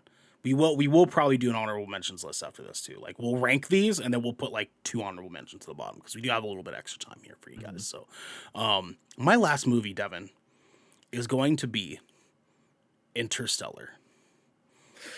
Okay. Yeah. Because I had Inception on my list. Because here's the deal, guys. As much as I love me some Lord of the Rings, 100%. Like Interstellar is a fucking better movie, dude. Yeah. No, it is. It's amazing. It makes me want to take Rogue One off and put Inception on here now. Yeah, ooh, that's hard, right? Yeah, that's hard. Oh damn, dude! Because we've got some good movies here, man. We've got some good movies here. I'm gonna write down Interstellar really fast, and let me talk about it really quick, okay? Nolan has given us just movie after movie after movie. Okay, just phenomenal fucking movies. Now, also, Cinery says this makes me want to make my own list just to actually sit and think on it. Guys, you guys should check out. So on Tuesday, we did our top 10 best games of all time. We did that because we're going to be starting an account, a GK account, on a specific app called GG, which is a game version of another app called Letterboxd. And Letterboxd is a movie version of this where you can just, on your profile, come up with lists and ranks of any kind for any movie that has ever come out in history. And you can keep track of what movies you've been watching. People can see what movies you're currently diving into, movies you didn't like that you didn't finish. And GG is the game version of that, where you can show everybody the games you're currently playing, the games you passed on, the games you want to play. It's phenomenal stuff. So if you guys do make lists, please join our Discord. Like Devin linked there, join our Discord. Link us your GG, link us your Letterboxd. We want to be a part of that. We're going to be opening up the accounts this weekend for that, so you guys can follow us on it too. And we'll follow you guys back. We absolutely always fucking do that. Interstellar is just a pinnacle of cinema. Like, I don't even really think there needs to be much more to be said there, because, like, this movie is just a fucking ass, no pun intended. It is an astral fucking experience, this movie is. You have just the most heart-wrenching but also uplifting story to almost ever having had been written. The visuals of this movie are insane. They actually invested the time to talk with astrophysicists about what a black hole would look like so that they could design a black hole in which this movie helped astrophysicists better be able to find black holes in real life in space. That's the level this movie was fucking playing at, dude. I cannot believe, not only was this movie a good fucking story, not only was this movie heart-wrenching and amazing and well acted, and this movie was so fucking well done, but it was making an impact in the real fucking world, dude. Nolan is just killing it time and time fucking again, my dude. This can't not be on this fucking list, right? God damn. Reed, a lot of these movies, I fucking love them, but I can't put them over some other movies for me personally, but Interstellar has to be on the top 10. That's what I'm saying, man. Put your list in our Discord, man. Let's see it. Let's fucking see it, dude. Yeah. Now, Devin, do you want to do some trade outs? Because I'll let you trade out a movie of yours for another movie of yours. Because I'm even kind of thinking about it myself. And I feel like there's a movie that I could better fit here besides one of my bad boys. I think I have one too. Okay. What are you gonna do, Devin? What are you thinking? I'm almost thinking I kind of want to let Alien stand on its own. You know? Well, hey, that was You think you can let that be the horror movie of the list? Yeah. Okay. Yeah, because I feel like I would be dismissed not to mention this movie. Sure. The Revenant. Oh fuck. Oh yeah. Fuck. What a good movie. What a fucking good movie, right? What a fucking good movie, dude. Yeah. Is The Revenant better than The Exorcist? It won Oscars, dude. Yeah. Think about it this way. That movie was Leonardo DiCaprio's first Oscar. Yeah, it was his first Oscar. Out of everything he's been in. That was his first Oscar out of all the movies he's done. I know, he fucking nailed it in that movie. I almost want to argue that Inception's still better. Oh, yeah.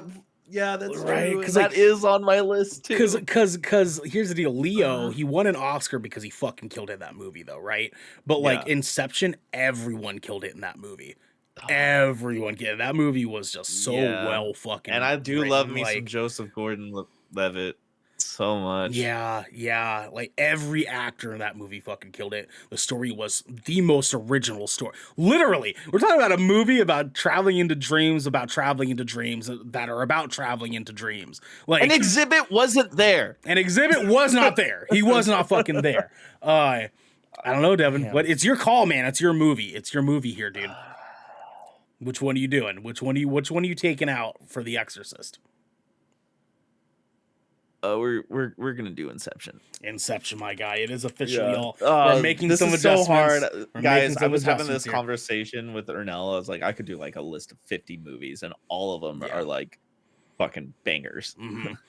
It's hard. Like, we struggled with this. We struggled with this one really, really hard. But here's the thing, Devin. I'm going to do the same thing with you as well, because I'm going to take out one of my animated movies. Okay, because I feel like one of these animated movies are better, indefinitely, than the other one. Spirited Away. I too think it's Spirited Away.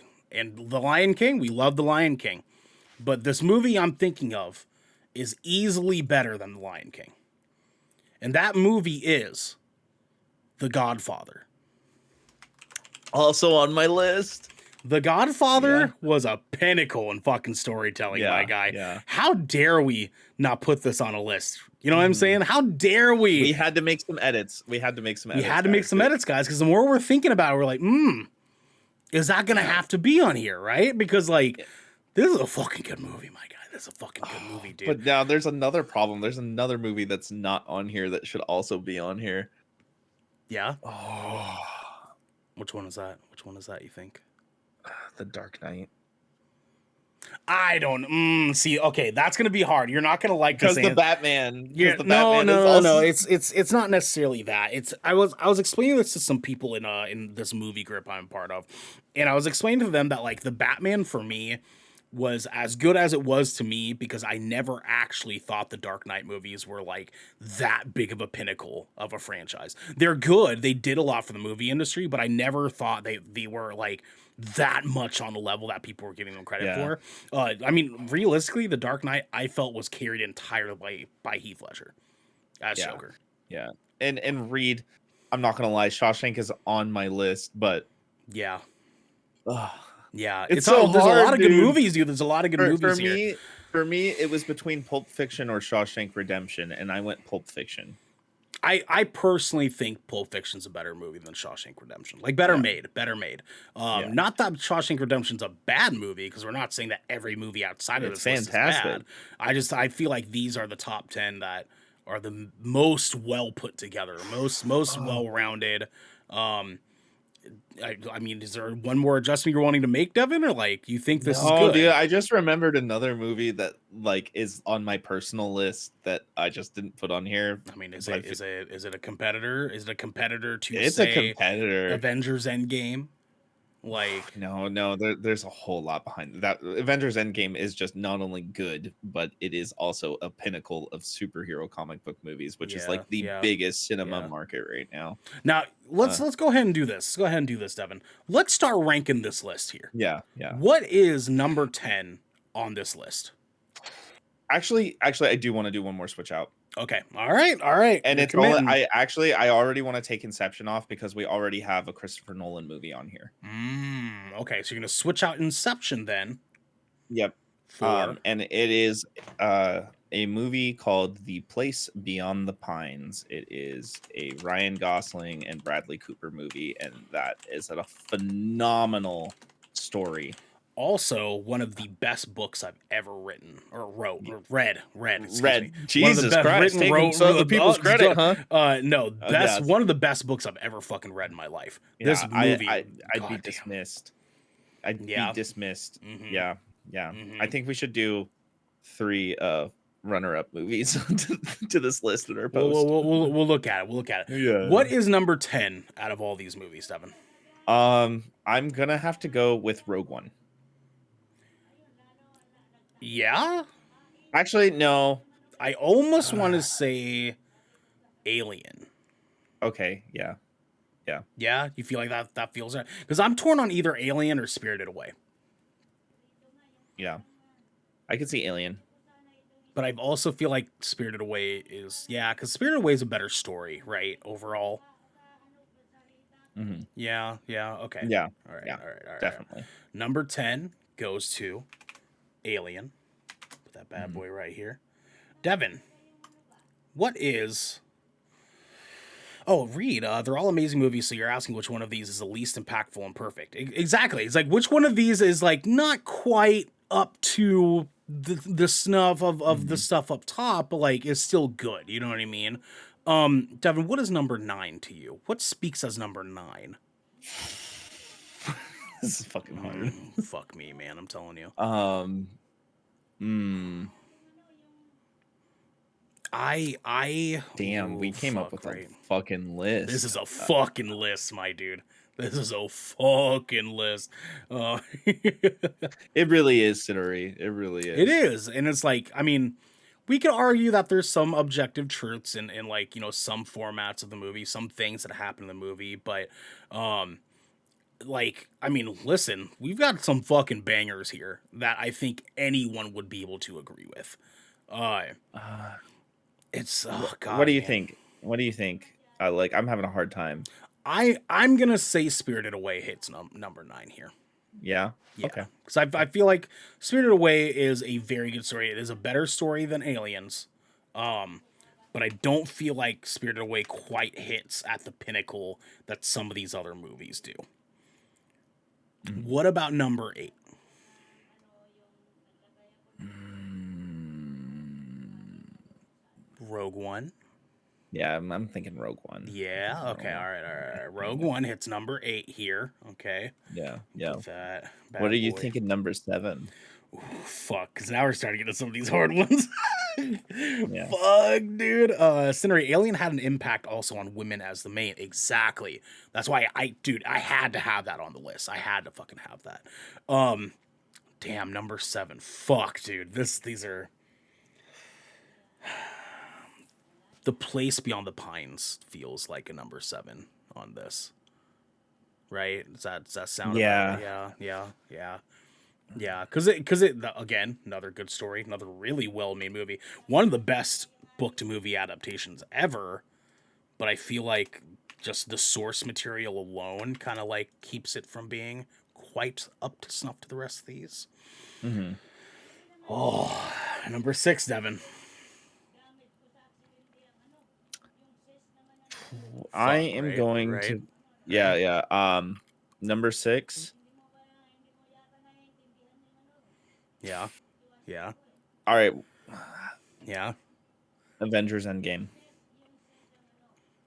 No, You don't think you're so? wrong. Okay. No. Okay. Okay. Okay. The For only thing Forrest I Gump. would say, Forrest Gump. Number yeah. 6. The only thing I would say that would ever at all put Avengers Endgame that low at all is because it does not stand alone very well. Like you have to have the build up there, otherwise you have no fucking Hmm. clue how important it is. I want to say The Gladiator is number 6. You do? Okay. Okay. Yeah, because I feel like Forrest Gump. I think Forrest Gump is number 5 and Gladiator is number 6. Yeah. That sound fair? Does that sound good? Yeah. Yeah. Yeah. Okay. Yeah. It sounds good. Okay. Gladiator, Forrest Gump, copy, delete, paste, Bad Boys right there. All right, cool. Now in the top 4, Devin. We're in the top 4, my dude. What is number 4, Devin? What is number 4, my guy?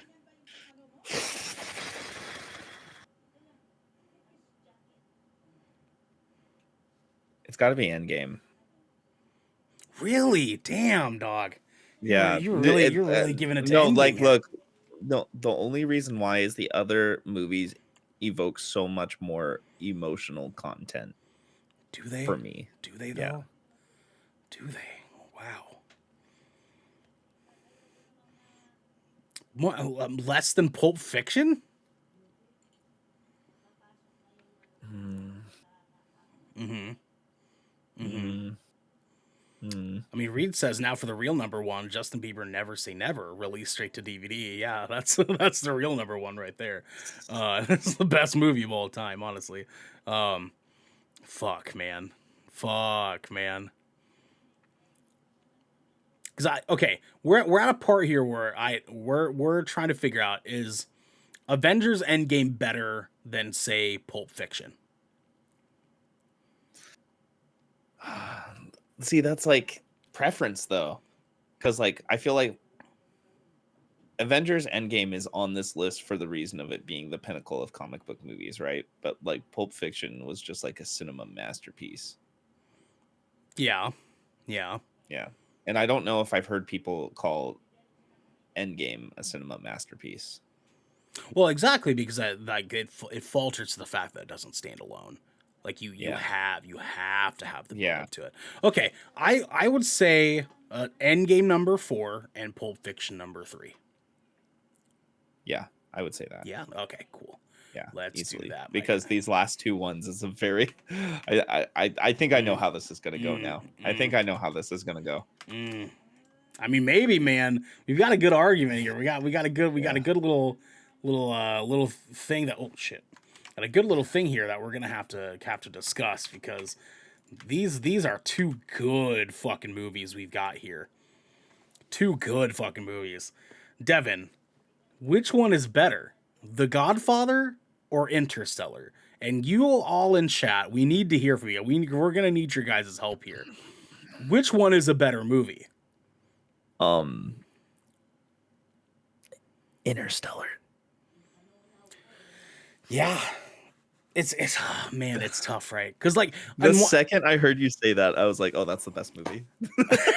it's hard because like I'm not the guy who subscribes to the thought of like old movie is good because it's old. Like I don't feel that way. Like I do take into consideration that like some movies do not age well, and if they do not age well, they're probably not as good of a movie. But like fuck me, man. The Godfather's really good.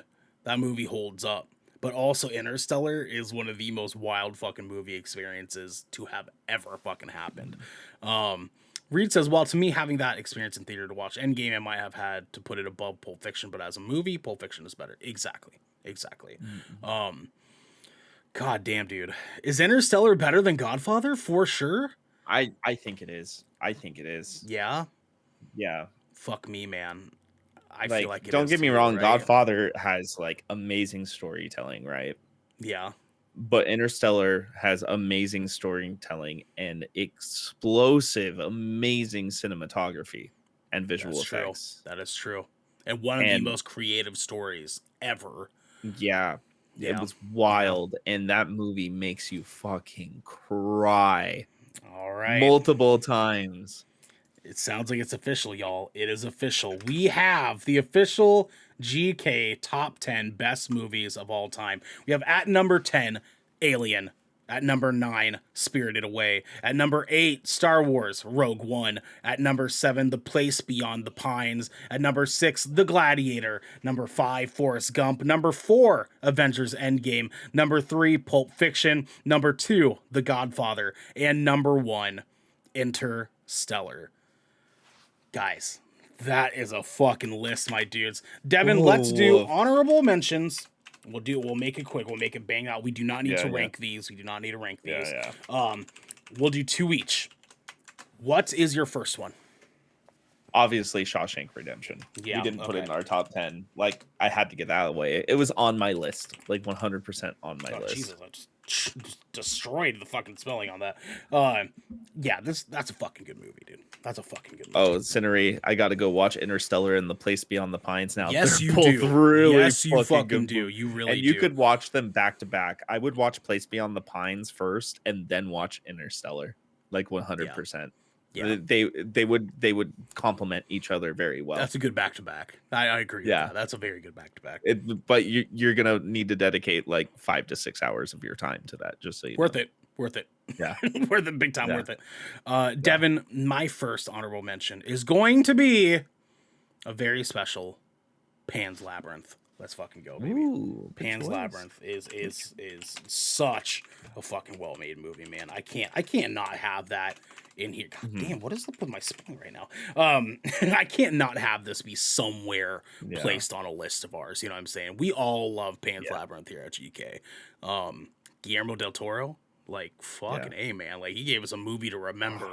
You know what I'm saying? Yeah. Now, Devin, what's your second and last movie to put on this list here? This is still dumb and hard. That's fair. That's fair. Since I mentioned it earlier, I'm gonna have to stick to my guns. The Revenant. Okay. All right. The Revenant or Inception. Okay, Inception. I've watched that movie so many times. Yeah, it's same. I've watched it like a good 20 fucking times, dude. That movie's so fucking good, man. It's so good, dude.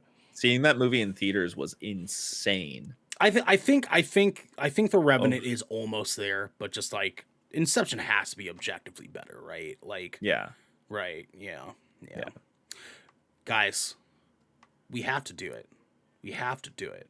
Okay, we have to put The Lord of the Rings. I knew you were gonna pick one. That's why I left it for you. Which one are we doing, Devin? Which one of the Rings movies are we fucking doing, baby? My personal vote is The Two Towers. The Two Towers is going right here, baby. Let's fucking go. That battle for Helm's Deep is too fucking popping, my guy. Yeah. It's too fucking good, dude. It's too good. God damn. And don't get me wrong, I love Return of the King. Yeah. But if you're not watching the extended edition, it kind of seems like it kind of flies through story pacing kind of fast. It does, because the Return of the King is obviously the largest book, also has the most shit going on in it, so they had to take out a bunch of stuff, and even the extended edition of Return of the King does not have all of the important juicy stuff. The extended edition Towers extended. Yep. Say it, Devin. Say it. I was going to say the extended edition should have just been the normal edition of Return of the King, 100%. Yeah, and Two Towers extended edition has all the spicy things. Yeah, right, exactly. Read Helm's Deep is just the Battle of Thermopylae, but way fucking better than 300 plus emotional stakes. Yeah, I mean, in a way, I'll say that. I love 300. Don't get me wrong, I love 300. Yeah. But that battle is so fucking good. Cinnery, if you don't watch extended, are you even watching the movies? No. Nope. The answer's fucking you're no, Cinnery. No. That's so. God, you're a wonderful human being. Okay, guys, we have a fucking list here, y'all. This is a list and a half of top 10 movies. Oh, God. I feel like we can make another, like, 30 movies. Oh, dude, we easily fucking could, dog. We easily fucking could. Guys, let's go ahead and talk a little bit about our schedule next week. On Tuesday, we have another GK podcast. We are going to be talking our predictions for this new console generation. We're going to be talking a little bit about what we think they're going to be doing, some moves and decisions that we think that are going to be best for PlayStation, Xbox, and Nintendo. There's lots of conversation to be had there. Come in on Tuesday, 7 p.m. Pacific time, 10 p.m. Eastern time. Come in and hang out with us for that one. On Wednesday, we have officially agreed upon Devin is going to be streaming Final Fantasy Origins Stranger of Paradise. It's gonna be fucking good time. We have to talk some more details on this one a little bit, but we will keep you guys followed up on it, all right? Thursday, we have Good Kraken's very first town hall. Come in, hang out with us. It's gonna be an official Good Kraken Q&A, and us presenting to you guys our past year of Good Kraken, what we are doing now, what we have planned for the future for you guys. Join in, come be a part of the family, talk to us a little bit about it. We're going to keep you guys in the loop, because from going forward, our town halls are going to be patron exclusives. This is going to be our one and only time for you guys to come in here and hang out with us. So go ahead and we'll see you there on Thursday. Then the next day, Friday, Splash Damage, we are doing Tiny Tina's Wonderlands, a charity stream for the Transgender Law Center. Come in, hang out with us for that one. Please come in, donate to this amazing fucking charity. We need to throw them some money, because there's some wild fucking shit going on with the U.S. government right now. We need to support them. Come in. We're going to have donation perks for people for Tiny Tina's Wonderlands. We'll be offering some stuff that we'll do live on stream for you guys. If you donate X amount of dollars to the fund, come in, hang out. It's gonna be a fucking good time. We haven't done a charity stream in a while. We have definitely not done one that has a subscription or donation for reprisals, I was gonna say, redemptions, I was gonna say. It's gonna be fun. It's gonna be fun. Come in and hang out with us. On Saturday, we have another Good Kraken podcast. We're gonna be talking the state of Disney and Pixar movies today. and what they could potentially be doing later. It's going to be a really fun conversation. Guys, please let us know what your top 10 favorite movies are of all time, top 10 best movies of all time. Let us know what you thought of our list, if you think it's way better than our video game list, because that fucking hot take in our video game list. It is better than our video game list. I'm even saying that.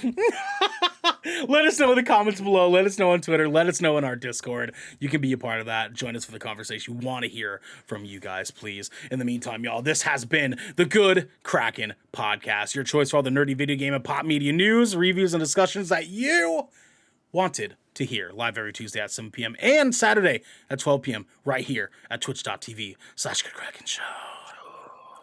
If you enjoy the show, you can head on over to patreon.com/GoodKrakenShow, where you can submit questions and topics of the show, get exclusive post-show content, I rolled off the tongue again, and have early access to episodes before they go live on podcasts and video services across the digital sea. Yeah. You can also support us by going to our YouTube channel, by clicking that beautiful bell and big red button, or by subscribing to our podcast channel by searching Good Kraken with an exclamation mark and leaving a review there. We are not going to do a post show because this episode, we knew that the top 10 stuff was going to run us a little bit late. We knew that was going to happen. We got lives we got to do. I got to go get some teriyaki with my my genetic variant because we've been planning this for a fucking minute. But until next time, my friends, be good to each other. Fuck Fortnite. Watch Interstellar. Goddamn, watch Interstellar.